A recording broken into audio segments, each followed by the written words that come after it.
حضرت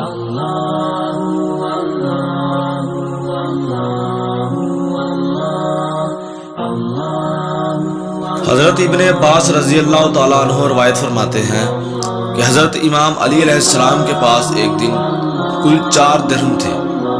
آپ علیہ السلام نے ایک رات کو خیرات کر دیا، ایک دن کو، ایک چھپا کر اور ایک دکھا کر۔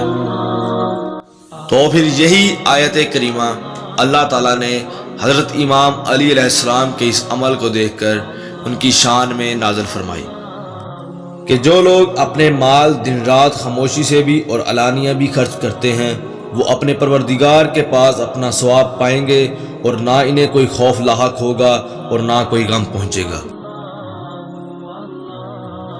تو یہی ہے ہمارے لیے اور قیامت تک آنے والے تمام لوگوں کے لیے راہ ہدایت۔